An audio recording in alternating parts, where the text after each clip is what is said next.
Mjambo wakongomani wote wanaopatikana ndani ya Kongo na nje ya Kongo. Na watakia afya njema na yenye baraka kubwa sana mahali popote pale mlipo. Leo ni siku ya 6 tarehe 15 mwezi wa 3 2025. Si mwingine Mboto ya Batu Mweneba Tubushiri Egre mzee dola kubwa.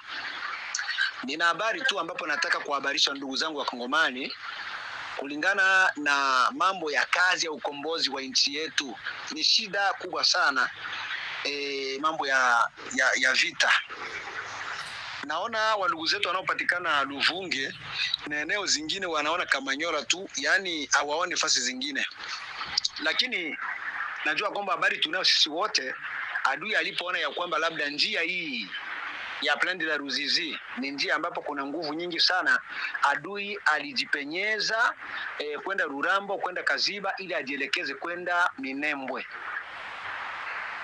Sasa kwa leo nina habari ambapo nataka niwahabarishe ndugu zangu wa Kongomani. Cha kwanza nawaambia ni lazima siku zinapokwenda kwa sasa, na ndivyo habari na hali zitakwenda zinageuka za vita. Ufuatilie wewe mwenyewe tu, asubuhi magharibi utakuwa unapata mabadiliko ya hali ya vita.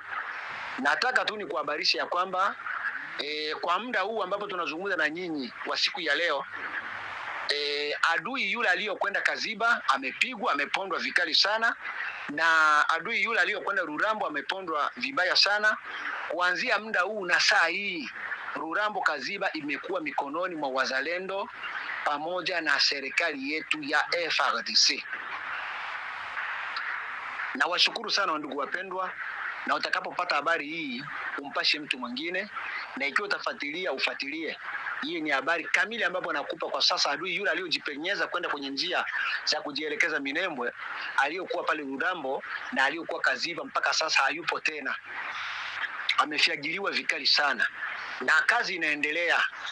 Wafaransa wanasema tule shememe na Rome, kila njia inafika Roma. Ukienda njia ya Baraki inafika Roma, ukienda njia ya Goma inafika Roma. Lengo letu sisi ni kwenda wapi? Kwenda Bukavu na Goma.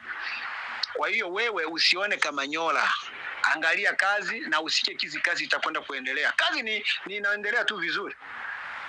Hata kwa sasa vijana wanapatikana pale Walungu. Maelekezo tunaelekeza wapi? Tunaenda sisi Bukavu. Hatuangalie Kamanyola, bali tunaangalia wapi? Bukavu. Na kama wewe macho yako ingali Kamanyola, okay, lakini kazi inaendelea. Adui aliyokusumbua na aliyokupa wasiwasi ya kwamba njia ya Kaziba ni njia ambapo labda adui atajielekeza Minembwe, atajielekeza Uvira, nafasi zingine, kwa sasa adui yule hayupo. Asante na kushukuru mara tena. Ni dola huyu. Habari ipasha mtu mwingine. Asante sana.